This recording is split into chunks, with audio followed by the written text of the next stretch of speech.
Bon, alors c'est toujours très impressionnant hein, de parler de soi comme ça, enfin de penser que ça pourra intéresser les autres. Mais c'est peut-être effectivement pour expliciter le soubassement finalement de l'ensemble du travail que j'ai fait, comment j'ai commencé. Donc comme la plupart des ethnologues, je pense que j'avais envie de faire de l'ethnologie. J'avais lu en fait Alexandra David Néel, parce que c'était l'époque des... étant née en 1958, c'était l'époque des babacools, des médecins aux pieds nus qui allaient tous à Katmandou, etc. Et donc ça, c'était vraiment partir. Et puis, j'ai lu Triste Tropique. Alors, en comprenant pas la plupart des choses, parce que c'est extrêmement complexe, l'organisation dualiste, etc. Mais ça m'a beaucoup plu. Donc ça, j'étais adolescente. Et je ne savais pas comment on faisait de l'anthropologie, puisqu'en France, c'est une chose peut-être qui n'a pas été dite par les collègues, l'anthropologie n'est pas dans toutes les universités françaises, puisque les universités françaises ont la particularité de ne pas avoir toutes les facultés. Et je ne connaissais pas le HESS, parce que j'étais pas, j'étais pas dans les milieux, universitaires. Et du coup, je me suis dit, mais comment on fait pour partir comme ils font, comme ça, comme ils ont de l'argent.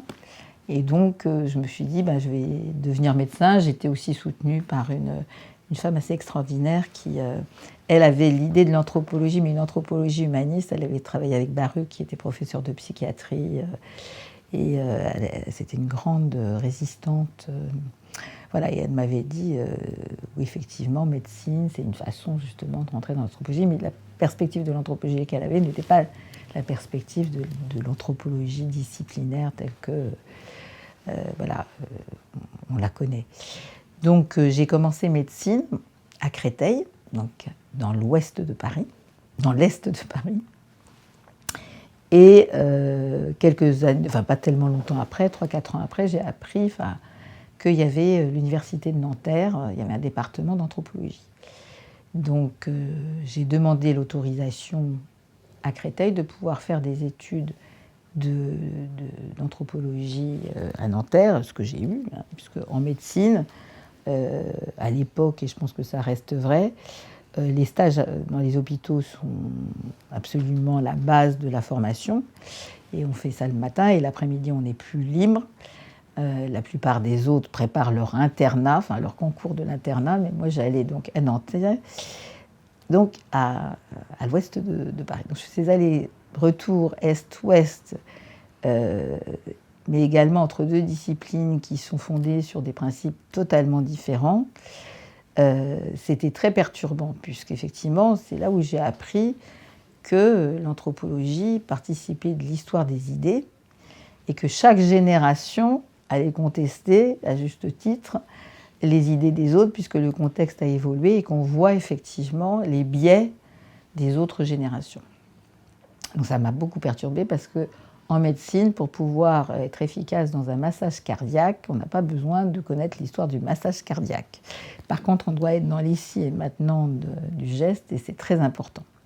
Donc moi, j'ai beaucoup aimé être à l'hôpital, être médecin, apprendre les disciplines fondamentales qui étaient obligatoires pour passer le concours. J'aimais moins mes collègues médecins, parce que c'est une époque où, pendant longtemps en France, il n'y avait pas à proprement parler de concours. Et du coup, les gens de différentes origines, ça a permis à des gens vraiment d'origine sociale, ouvrière, de rentrer en tant que médecin. Et puis, il y a eu, post-68, des réactions qui ont fait qu'il y a eu un numerus clausus qui a fait que c'est devenu très homogène et très peu de gens de classe sociale dite défavorisée ont accès. C'est très long, on est très peu payé, voilà. Donc c'était, il y a réaction de prestance. Enfin, bon, dès qu'on est dans une position de pouvoir, évidemment, on ne fait pas l'effort de comprendre ce qui se passe au niveau des interactions avec les gens, les patients, mais aussi le personnel médical. Et pourtant, c'est les infirmières et les aides-soignantes qui nous forment en tant que médecins. Et donc voilà, donc c'était le côté pratique, le côté aussi d'être confronté à la mort et à l'intimité des corps des patients. Pour quelqu'un qui a 20 ans et moins, c'est très... on sent, on est investi quand même de quelque chose que je qualifie toujours de sacré, alors que je ne suis pas dans une perspective des sociologues des religions qui utilisent le terme sacré. Donc plus tard, ça va me permettre effectivement de revenir à cette notion, le fait que nous ayons droit, nous médecins, de vous demander de vous déshabiller, qu'on a droit de mettre nos mains là où... Voilà. Donc effectivement, de participer à la transgression des modes de sociabilité ordinaires rend la fonction, lui donne une solennité très particulière, même si c'est contré par plein de blagues, d'humour, de moments très très difficiles, mais surtout d'être confronté à des gens qui vont mourir et d'entendre leurs proches qui leur parlent. Donc voilà, donc ça c'était, j'ai adoré ça, j'ai adoré ces moments justement des urgences, on voit des choses invraisemblables sur la société, c'est vraiment les dessous de Dominique Khalifa en tant qu'historien. Il a parlé des dessous au sens vraiment des lieux marginaux, mais là on a les dessous de la société de base avec des choses assez rigolotes dont je ne parlerai pas ici parce que ce n'est pas l'anthropologie. Donc ça j'aimais beaucoup. Mais après, pour les examens et les concours, on avait des polycopiés, on a des livres qu'on lit, on peut travailler seul. Donc ça, c'est un peu s'organiser. Donc l'après-midi, j'étais à Nanterre et j'avais ces allers-retours. Et vraiment, au début, c'était dur de se dire, ben oui, au lieu de... Il y a la parenté des baga-baga, mais monsieur Untel, il a dit ceci, puis monsieur Truc, il a dit, ben non. Et puis moi, je voulais savoir, ben, c'est quoi la parenté des baga-baga, quoi. Je veux dire, le système cardiovasculaire, il fonctionne comme ça, etc. Même s'il y a une évolution, il y a des bases. Enfin, l'anatomie, par exemple, est restée quand même, grosso modo, la même si on a différents moyens d'accéder, de visualiser l'anatomie. Donc ça a été très très riche. Et ce dont je me suis rendu compte très tôt, c'est que ce qui m'intéressait, c'était la problématique de la reproduction comme lieu de différenciation des relations hommes-femmes. C'est-à-dire de vraiment poser le fait que la grossesse donne une asymétrie et même un privilège aux femmes que n'ont pas les hommes et que c'est quelque chose qui va être travaillé dans toutes les sociétés. Le fait que c'est dans le corps des femmes que se passe la procréation, même si on considère qu'elles ne sont réduites qu'à ça, c'est quand même très problématique pour les hommes. Et donc voilà, donc il y avait deux discours sur le sexe et la reproduction en médecine. D'abord, on remarquera que quand on va faire l'amour pour faire des bébés ou simplement pour le plaisir, on ne dit pas « viens, on va faire de la reproduction ». Voilà, enfin, donc le terme reproduction est déjà quelque chose de particulier. Et donc, avec le fait que ce qui est apparu très tôt, c'est que dans nos sociétés, il faut absolument éviter les grossesses précoces. C'est même considéré comme un problème de santé mentale majeur. Avoir des enfants...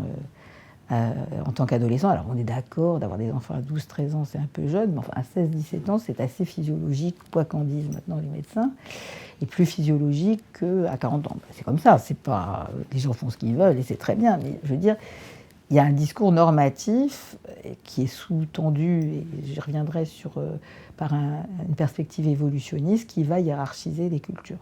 Donc, effectivement, cette idée dans nos sociétés où l'une des fonctions justement l'institution médicale, c'est de favoriser l'accession à des moyens anticonceptionnels. Et moi, l'après-midi, j'avais tout ce qui concernait les rites de fertilité dans d'autres cultures, qui étaient quand même extrêmement valorisés. Et le fait d'avoir des enfants, très rapidement, m'est apparu comme le fait que il y avait dans d'autres sociétés une définition de ce que c'est qu'être adulte, c'est être légitimé à avoir des enfants ou au moins à s'en occuper, et de révéler que chez nous, nous n'avons pas de définition de ce que c'est qu'être adulte. Alors, on m'opposera bien sûr que être adulte, c'est gagner son argent, mais il y a des chômeurs, il y a des femmes qui sont au foyer, maintenant même des hommes au foyer, ils ne sont pas moins adultes pour autant. On m'opposera le côté de la maturité psychologique, c'est très très difficile à définir. Il y a des gens qui sont adultes qui peuvent garder une immaturité, ils sont quand même considérés comme adultes.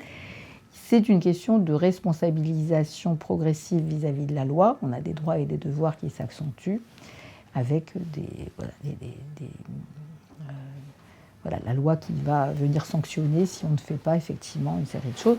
Mais c'est progressif et c'est fonction de l'âge. Donc l'individu n'a rien à faire a priori.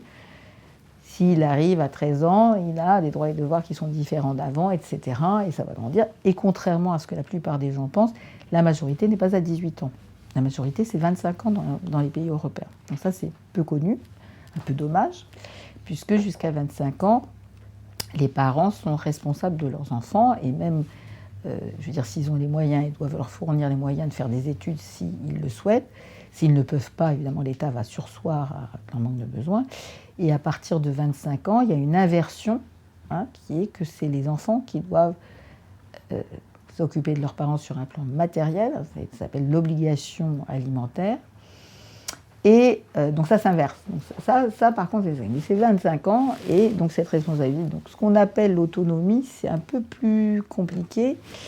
Et donc voilà, donc ça c'était une chose qui m'apparaissait, cette histoire de qu'est-ce qui se passe dans les rites d'initiation féminine et masculine, et très souvent, c'est réduit à avant on est enfant et après on est adulte, mais ce qui est connu, je pense, des ethnologues, mais pas explicité de façon aussi claire, c'est qu'entre les deux, il y a une transmission des pouvoirs reproducteurs d'une génération à l'autre.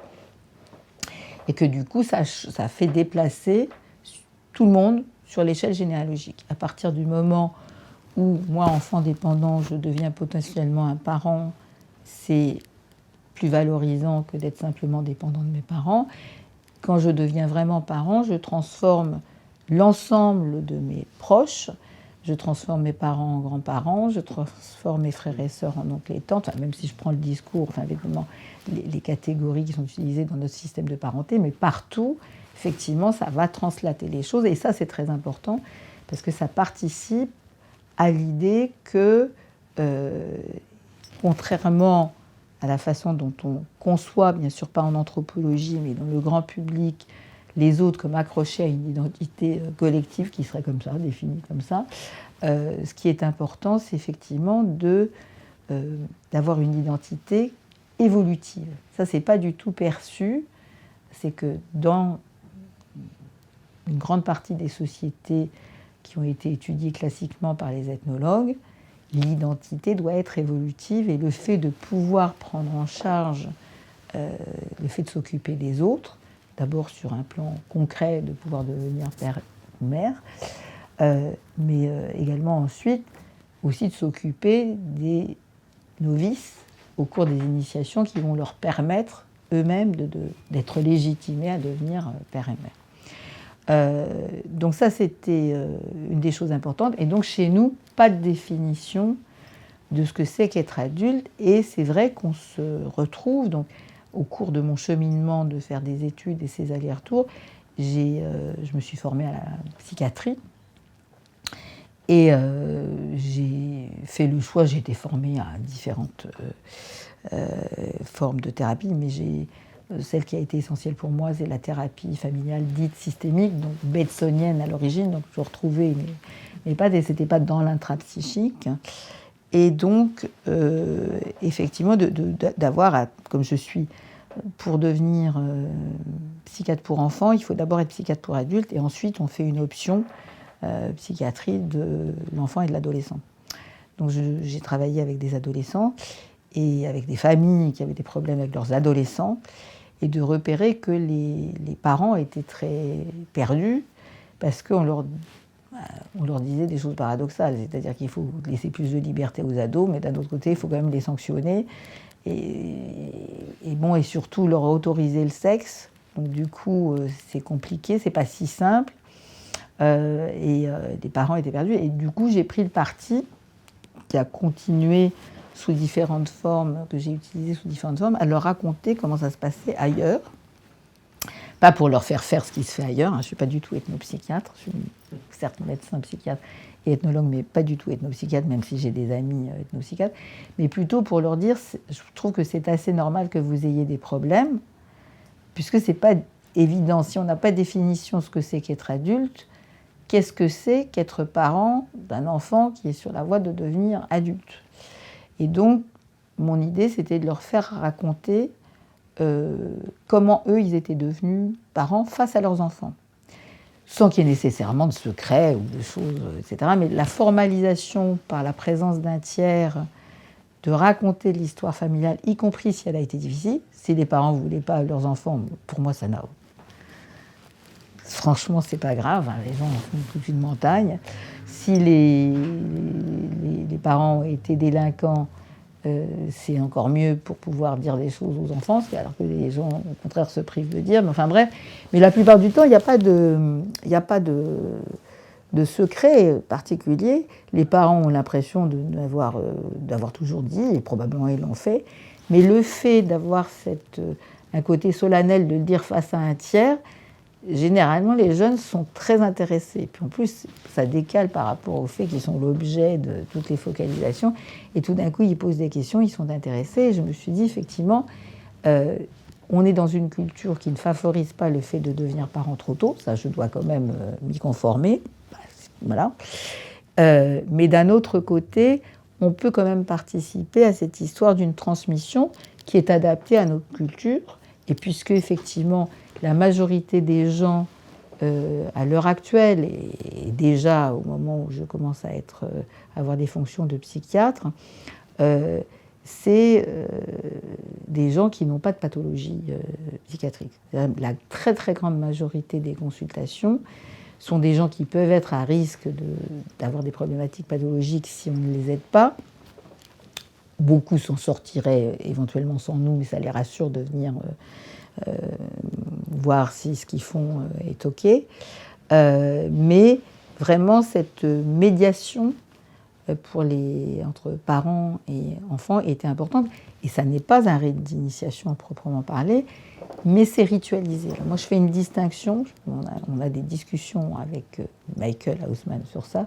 Moi, je fais, pour des raisons de distinction des faits, je fais une distinction entre ce que j'appelle rituel, où la présence du corps directement, non médiatisé, est présent, et celle qui est plutôt, qui découle, je pense, de la christianisation, où le corps est présenté sous une forme de représentation. Il n'est pas dénudé, enfin, même si quand on trempe les gens pour le baptême, voilà, il est quand même habillé. Enfin, je veux dire, c'est vraiment. Mais par contre, vous avez des représentations du Christ nu sur la croix, bien sanguinolent, etc. Mais ce sont des représentations. Donc, c'est pas effectivement une présentation immédiate du corps, etc. Pour moi, je tends à utiliser le terme rituel, rite, comme vraiment la présence du corps est très importante, enfin, est présente, et notamment on fait des choses sur le corps. Et puis, ce qui est de l'ordre de la ritualisation, où on tend à mettre à distance le corps, à valoriser plus tout ce qui se passe dans l'esprit, le nouménal, le truc qui est intangible, etc. Alors, non pas qu'il n'y a pas d'intangible dans les autres rites, mais voilà, c'est pas tout à fait la même chose. Donc voilà, donc il me semblait effectivement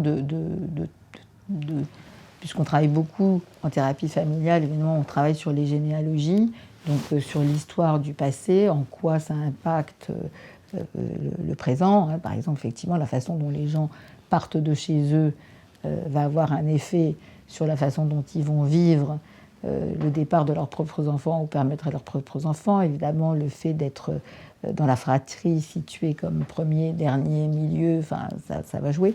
Mais donc voilà. Donc ça, c'était une chose qui m'importait, c'était ce premier élément, pas de définition de ce que c'est qu'être adulte dans notre culture et difficulté du coup pour les parents à se repérer et du coup de prendre une perspective comparative chez les autres pour aider à se repérer. Alors il y a d'autres choses qui viendront, mais peut-être énoncer des choses plus générales. Et la deuxième chose qui a été absolument cruciale, c'est de repérer le fait que on a des perspectives différentes selon sur cette histoire de sexe et reproduction, suivant que on se réfère à nous, les Occidentaux, ou suivant qu'on se réfère à des populations qui sont migrantes, exotiques, traditionnellement vues par les ethnologues. Là. Les Occidentaux, évidemment, qui ont défini leur propre hiérarchie, comme on le sait, à partir, enfin, pas seulement, bien avant le 19e siècle, mais quand même le 19e siècle, en se soutenant de la perspective évolutionniste biologique, qui n'était pas la seule. La première, c'est la perspective évolutionniste historique qui, de loin, précède celle-ci, mais en tout cas, dans le même temps où l'anthropologie naît en tant que discipline, deuxième partie du XIXe siècle, ça correspond à la popularisation, évidemment, du livre de Darwin. Et du coup, on a une perspective évolutionniste sur les autres. Et donc, c'est important de repérer que la perspective darwinienne, elle se fonde sur une classification des espèces qui est fondée sur les différents types des modes de reproduction.